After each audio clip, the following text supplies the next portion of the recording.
Raditu billahi robba wa bil islami dina wa bi Muhammadin nabiyya wa rasulah. Rabbi zidni ilma warzuqni fahma. Amin. Yang sama-sama kita hormati Bapak Ki Haji Dr. Ahmad Sunhaji, ibu-ibu, bapak-bapak, dan segenap sivitas akademika STI Fatahillah yang kami hormati. Dan untuk kita semuanya, mudah-mudahan senantiasa dalam lindungan dan rahmat Allah Ta'ala. Amin. Alhamdulillah, sesuai dengan undangan dan jadwal, pada kesempatan siang hari ini, kita sama-sama diperkenankan untuk silaturahmi. Nah, sebelumnya akan kami sampaikan agenda pada siang hari ini. Itu ada pembukaan, kemudian silaturahmi halal bihalal akan disampaikan oleh Bapak Ahmad Sunhaji. Kemudian kita koordinasi berkaitan dengan kegiatan perkuliahan di STI Fatahillah, dan terakhir penutup. Baiklah, mari silaturahmi dan halal bihalal pada siang hari ini sama-sama kita awali dengan membaca basmalah. Bismillahirrahmanirrahim. Bismillahirrahmanirrahim. Terima kasih. Mudah-mudahan acara ini penuh keberkahan dari awal hingga akhir. Bapak Ibu sekalian, saat ini kita sudah mulai masuk bulan Syawal, ya. Nah, pada bulan Ramadan kemarin tentunya Ramadan yang teristimewa, ya. Barangkali sepanjang umur kita, seusia kita, baru kali pertama ini kita menjalani ibadah di bulan suci Ramadan berbeda dari tahun-tahun sebelumnya. Karena kita bersamaan dengan Allah menurunkan ya ujian untuk kita, yaitu berupa COVID-19. Mudah-mudahan ini semuanya tidak mengurangi kekhusyuan kita di dalam beribadah, tapi sebaliknya menambah motivasi dan menambah kedekatan ya diri kita untuk senantiasa beribadah, ya kan, kepada Allah Ta'ala. Dalam surat Al-Insyirah ayat 4 dan 5 disebutkan bahwa sesungguhnya setelah kesulitan itu ada kemudahan. Pada ayat 5. Ayat 6 diulangi lagi, sesungguhnya sesudah kesulitan itu ada kemudahan. Nah, kondisi saat ini, ya adanya COVID ini, tentunya memang mengharuskan kita melakukan aktivitas berbeda dengan sebelumnya. Dikatakan ini suatu ya tidak biasanya, dan mudah-mudahan ini bisa cepat berlalu. Dan seperti janji Allah bahwa kesulitan, adanya musibah itu merupakan sunatullah yang bisa tidak bisa kita menjalaninya. Nah, supaya kita bisa keluar sebagai pemenang dan mendapat kemuliaan, dalam tafsir Al-Maraghi ada 3 hal. Yang pertama, kita bersabar atas sunatullah yang Allah berikan kepada kita. Kedua, kita berikhtiar, ya, ikhtiar yang sungguh-sungguh, ya, artinya dalam setiap aktivitas juga kita ada solusi, ada jalan keluar.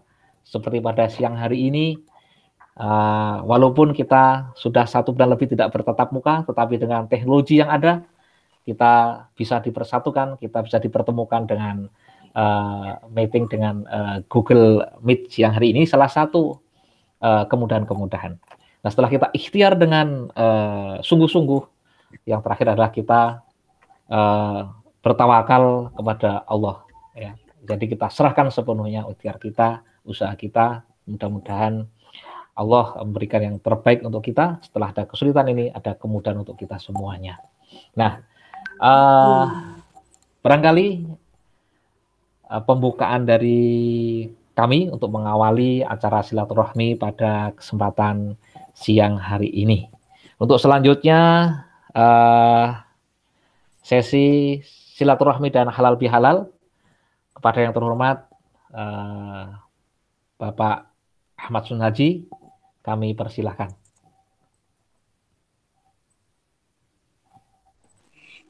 Assalamualaikum warahmatullahi wabarakatuh. Waalaikumsalam. Bismillah, alhamdulillah, wassalatu wassalamu ala man la nabiyya ba'dah wa ala alihi wa ashabihi wa man tabi'ahu wa wala wala haula wala quwata illa billah ma ba'dah.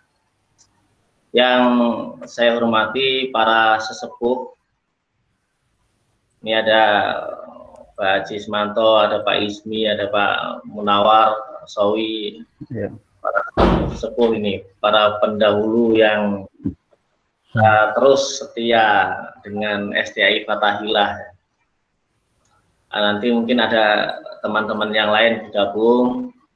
Yang saya banggakan teman-teman sekalian, Pak Condro, Pak Acep, Bu Windy, Bu Wahyu, Pak Andrew, Bu Ika, ya. Mungkin ada yang siapa yang belum Pak tadi Pak Hashim ya, Pak Hashim. Apa lagi yang belum tersebut ya. Siang hari ini kita ketemu walaupun memang dalam kondisi yang berbeda. Sebagaimana tadi disampaikan oleh Pak Condro, nanti kita ketemu ada dua sesi ya, dua sesi.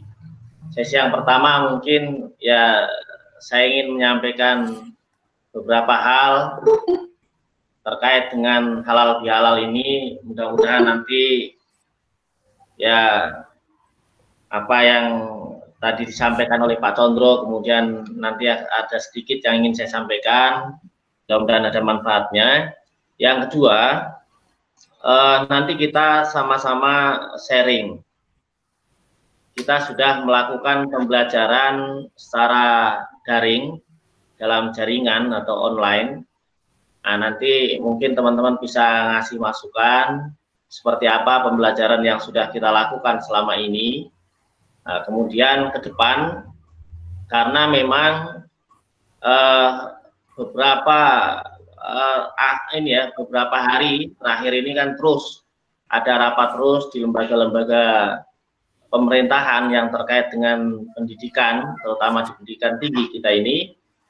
Ini sepertinya beberapa bulan ke depan itu masih perkuliahan dilakukan secara daring dalam jaringan atau online. Nah, nanti kita bicarakan setelah itu.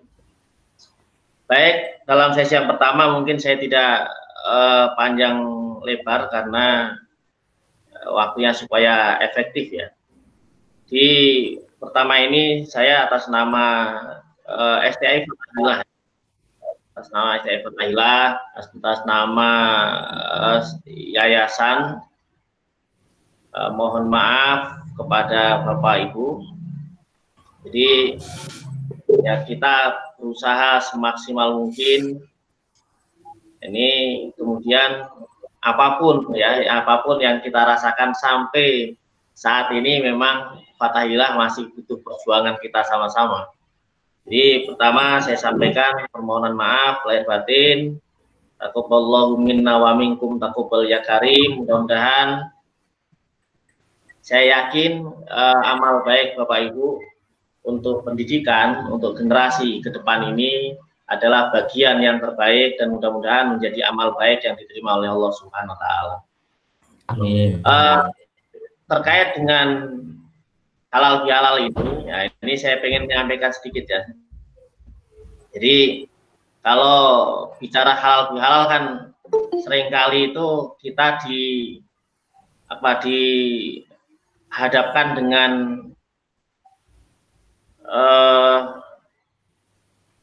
ketupat ya. Kalau di halal bihalal itu kita kan sering lihat di mana-mana itu ketupat.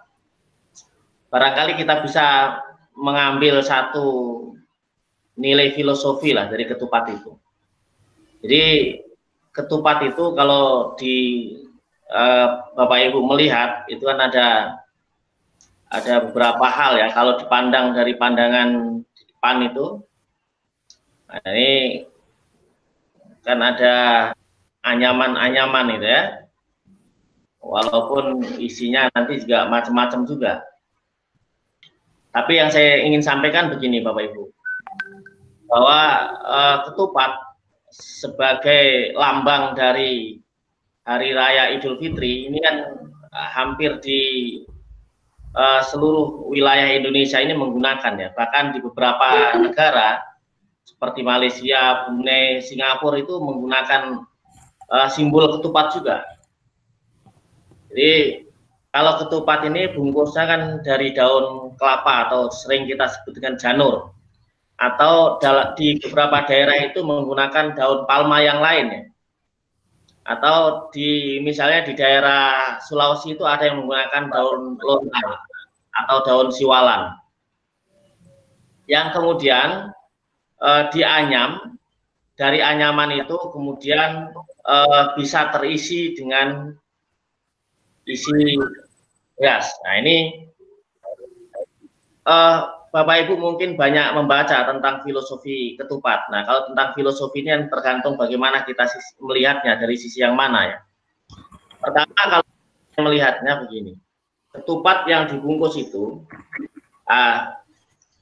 kalau isinya kan itu bungkus, kemudian isinya itu bisa diisi dengan apapun. Jadi manusia ini sosok, manusia ini kan hampir semuanya ya sama, dari kepala sampai kaki. Nah, yang membuat beda manusia itu ya tergantung isinya, kan gitu. Ketupat itu kalau diisi pasir ya dimasak sampai berapa jam juga nanti hasilnya pasir. Kalau diisi beras yang premium, cocok buat ketupat misalnya, itu akan bisa menjadi makanan yang enak untuk dinikmati. Kalau diisi beras-beras yang murah atau beras yang sudah mulai bau, pasti berbeda. Nah, artinya apa?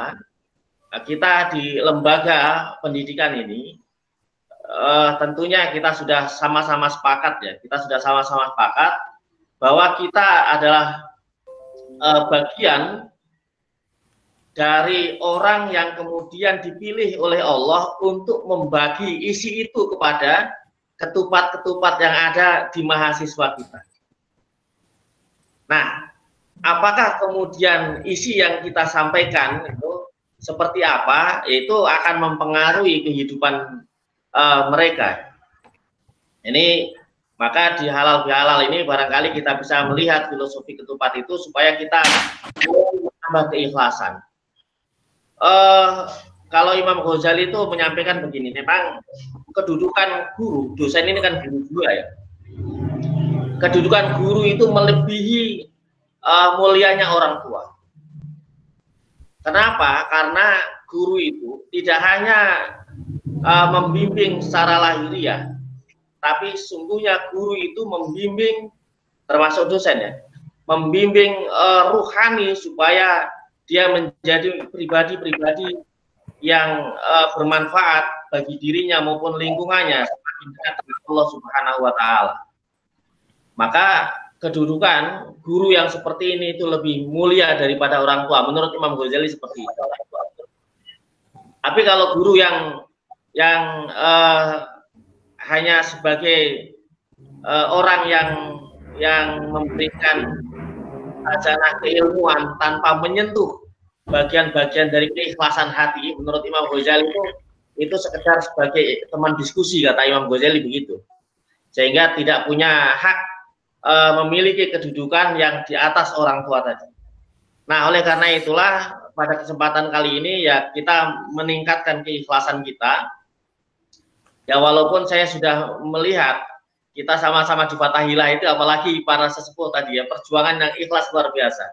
Termasuk Bu Ika ini kan jauh, Bu Ika, Bu Anis, Bu Lamia, ini Bu Pak Acep itu ya, Pak Hashim, ya tadi yang Pak Ismi, ya Pak Haji, Pak Munawar Sawi, ini keikhlasan yang luar biasa sudah ditunjukkan. Tapi itu terus perlu kita jaga. Ini yang pertama. Yang kedua, dari ketupat itu kita melihat bahwa ketupat itu kan ada anyaman ya. Nah, anyaman ketupat itu kadang-kadang di atas, kadang-kadang di bawah gitu. Nah, ini menggambarkan apa?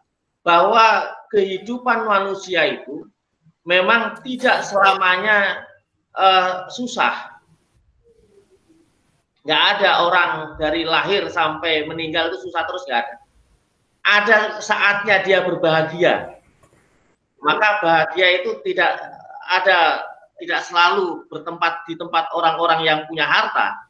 Bahkan orang-orang yang mungkin makannya sekedar cukup untuk makan besok saja bisa ketawa. Artinya kebahagiaan itu selalu ada dimanapun.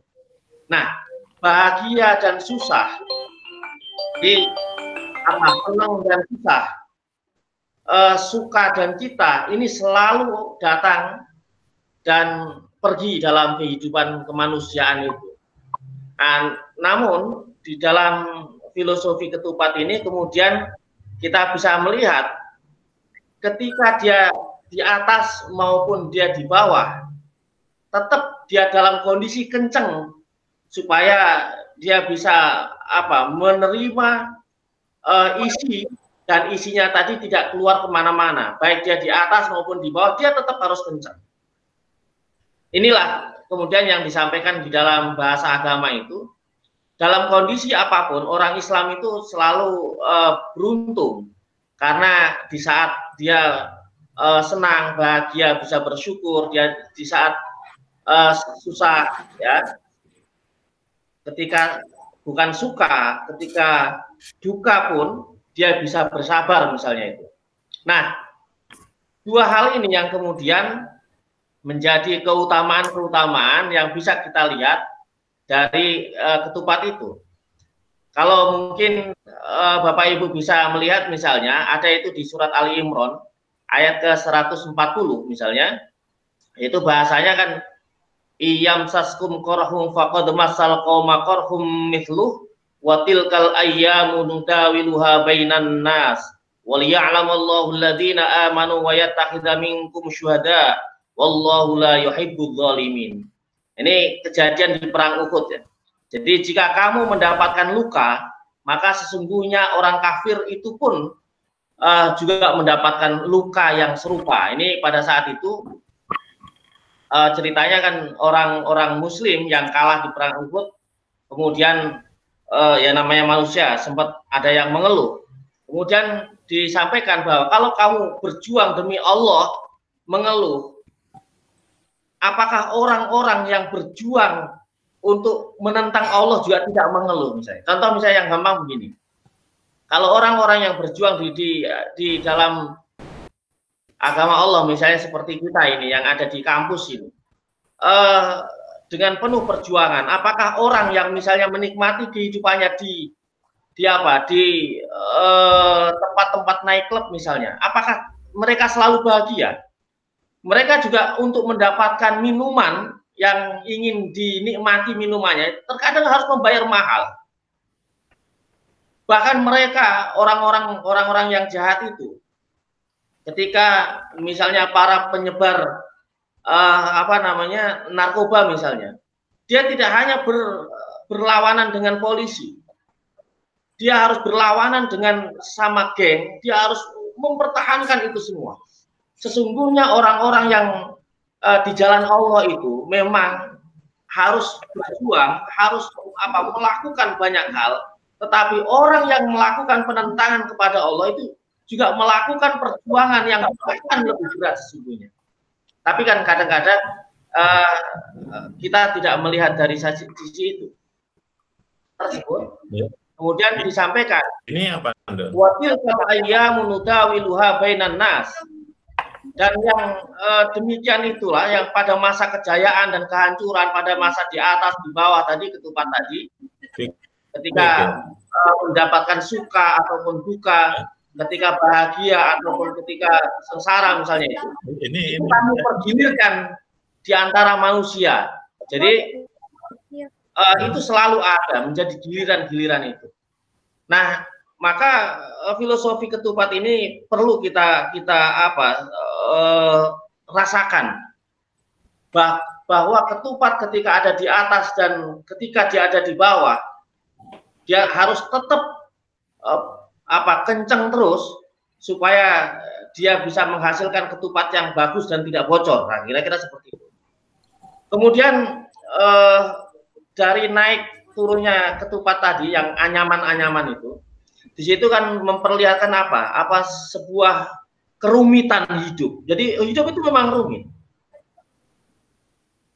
Jadi saya beberapa hari ke belakang ini melakukan pertemuan-pertemuan, misalnya banyak kampus-kampus swasta yang kemudian sekarang sudah mulai kolab.